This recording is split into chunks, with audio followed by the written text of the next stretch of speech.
પંજાબના જાલંધરમાં 18 એપ્રિલ 2004ની સુમસામ બપોર, જ્યાં ગુડિયા તેના ભાઈ સાથે રમતી હતી, ત્યારે અજાણ્યો શખ્સ બંને સાથે એક ત્રીજા બાળકને પીપરમિન્ટની લાલચ આપી નિર્જન ખેતરમાં લઈ ગયો. ગુડિયાએ જેવું પીપરમિન્ટ વિશે પૂછ્યું કે ક્રૂર માણસે આંખના પલકારે છરો કાઢ્યો ને પહેલા પાસે ઉભેલા સતીશનું અને ભાગવા જતી ગુડિયાનું ગળું ચીરી નાખ્યું.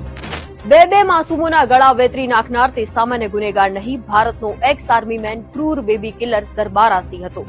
પણ દેશનો રક્ષક અચાનક માસૂમોનો ભક્ષક કેમ બની ગયો? આજે ખાખી કવરમાં વાત 70 થી વધુ બાળકોની ક્રૂર હત્યા કરનારા કિલરની કહાની.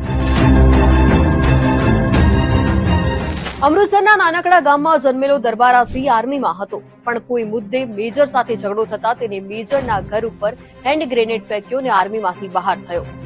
નોકરી ગયા પછી દરબારાને દારૂ અને જાતીય વિકૃતિની એવી લત લાગી કે પત્નીએ ઘરમાંથી કાઢી મૂક્યો અને ત્યારથી તેની અંદરનો શૈતાન જાગી ગયો. રખડતો ભટકતો દરબારાસિંહ કપૂરથલામાં એક કન્સ્ટ્રક્શન સાઇટ ઉપર ભટકવા લાગ્યો, જ્યાં એકલા રમતા મજૂરોના બાળકોને ટાર્ગેટ બનાવવા લાગ્યો. 1996માં તેને 2 અઠવાડિયામાં 10 વર્ષની 2 બાળકીઓ પર રેપ કર્યો, પરંતુ કોન્ટ્રાક્ટરની ધમકીને કારણે ગરીબ કામદારો મૌન રહ્યા.